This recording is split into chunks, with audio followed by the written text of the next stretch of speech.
بسم اللہ الرحمن الرحیم۔ آج کے اس پرفتن دور میں دین سے دوری اور لا علمی کی وجہ سے بہت سارے ایسے مسائل جن کا جاننا ہر مسلمان پر فرض ہے، جیسا کہ غسل کے مسائل ہیں، وضو کے مسائل ہیں، اور کبھی کبھی ہم غسل کر لیتے ہیں لیکن ہمیں پتہ نہیں ہوتا مسائل کا، جن کی وجہ سے ہمارا غسل مکمل نہیں ہوتا، ہم پاک نہیں ہوتے اور ہم نماز پڑھتے ہیں، ہماری نماز میں نقصان واقع ہوتا ہے۔ اسی طرح ہمیں وضو کے فرائض کا صحیح طریقے سے پتہ نہیں ہوتا، جن کو ادا کرنے میں ہم سستی سے کام لیتے ہیں، تو ایسے ہماری نماز میں نقصان واقع ہوتا ہے۔ اسی لیے ان مسائل کا جاننا بے حد ضروری ہے ہر مسلمان کے لیے۔ سب سے پہلے یہ بات ذہن نشین رکھیں کہ اصل میں لفظ جو ہوتا ہے وہ وضو ہوتا ہے واو کے اوپر پیش کے ساتھ۔ کچھ لوگ کہتے ہیں وضو کہتے ہیں پانی کو، پانی حاصل کرنا، اور واو کے اوپر پیش کے ساتھ وضو ہوتا ہے طہارت حاصل کرنا، پاکی حاصل کرنا، اور واو کے نیچے زیر کے ساتھ وضو، وہ پانی والے برتن کو کہا جاتا ہے، برتن کو کہتے ہیں وضو۔ تو اس لیے اصل لفظ جو ہے وہ ہے وضو، واو کے اوپر پیش کے ساتھ۔ وضو کی فرضیت کا حکم اللہ تعالیٰ نے قرآن مجید میں ارشاد فرمایا ہے، فرمایا یا ایھا الذین آمنوا اذا قمتم الی الصلاۃ فاغسلوا وجوہکم وایدیکم الی المرافق وامسحوا برؤوسکم وارجلکم الی الکعبین، کہ اے ایمان والو، جب تم نماز قائم کرنے کا ارادہ کرو تو اپنے چہروں کو دھو لو اور اپنے بازوؤں کو کہنیوں سمیت دھو لو،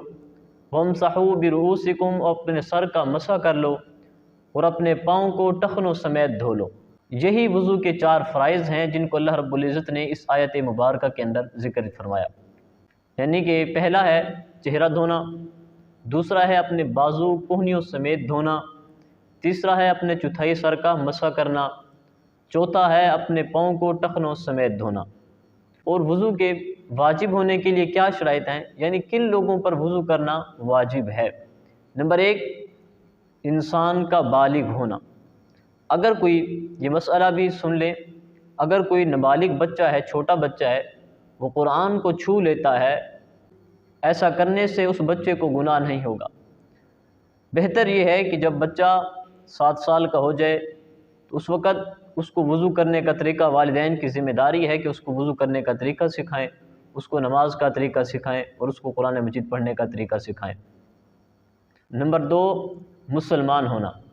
وضو کے واجب ہونے کے لیے یہ بھی شرط ہے کہ بندہ جو ہے وہ مسلمان ہو۔ نمبر 3، پانی کی اتنی مقدار پر قادر ہو کہ جس سے وضو ہو سکے، یعنی کہ اس کے پاس اتنا پانی ہو کہ وہ وضو کر سکے اس پانی کے ساتھ۔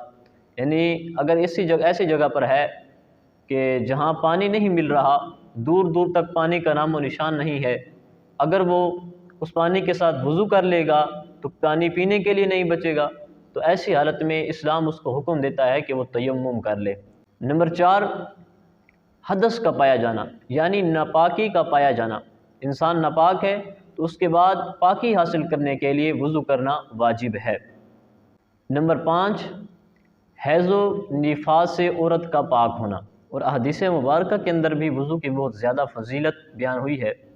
ان میں سے کچھ احادیث مبارکہ میں آپ کے سامنے بیان کروں گا۔ حضرت ابو ہریرہ رضی اللہ تعالی عنہ ارشاد فرماتے ہیں، کریم آقا صلی اللہ تعالی علیہ وسلم نے ارشاد فرمایا کہ جب کوئی بندہ وضو کرنے لگتا ہے تو جس وقت اپنے چہرے کو دھوتا ہے تو اس کی آنکھوں نے جتنے گناہ کیے ہوتے ہیں وہ سب کے سب جھڑ جاتے ہیں، اور جب وہ اپنے بازوؤں کو دھوتا ہے تو اس کے ہاتھوں سے جتنے گناہ ہوئے ہوتے ہیں وہ سب کے سب جھڑ جاتے ہیں، اور جس وقت وہ اپنے پاؤں کو دھوتا ہے تو اس کے پاؤں سے جتنے گناہ ہوئے ہوتے ہیں وہ سب کے سب جھڑ جاتے ہیں۔ حضور علیہ الصلوۃ والسلام ارشاد فرماتے ہیں، یہاں تک کہ وہ بندہ وضو کر کے فارغ ہوتا ہے ادھر گناہوں سے وہ بالکل پاک ہو جاتا ہے۔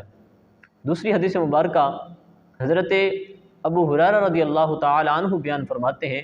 کریم آقا صلی اللہ تعالی علیہ وسلم نے ارشاد فرمایا کہ تمہارے چہرے، تمہارے بازو اور تمہارے پاؤں قیامت کے دن وضو کرنے کی وجہ سے چمک رہے ہوں گے، اور تم میں سے جو شخص یہ چاہتا ہو کہ اس کی چمک اور زیادہ ہو تو فرمایا وہ وضو کو زیادہ سے زیادہ کیا کرے۔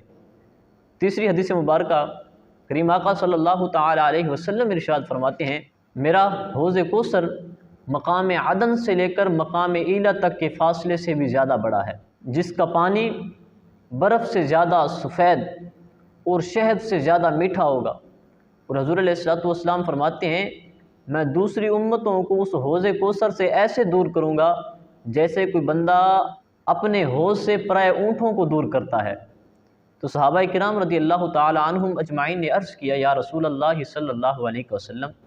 آپ اس دن ہمیں کیسے پہچانیں گے؟ تو حضور علیہ الصلوۃ والسلام نے فرمایا کہ قیامت کے دن میری امت کے اعضائے وضو جو ہیں وہ وضو کرنے کی وجہ سے چمک رہے ہوں گے، اس لیے میں تمہیں پہچان لوں گا۔ اور فرمایا کہ یہ ایسی علامت ہے جو دوسری امتوں میں نہیں پائی جاتی، لہٰذا وضو کو زیادہ سے زیادہ کیا کرو۔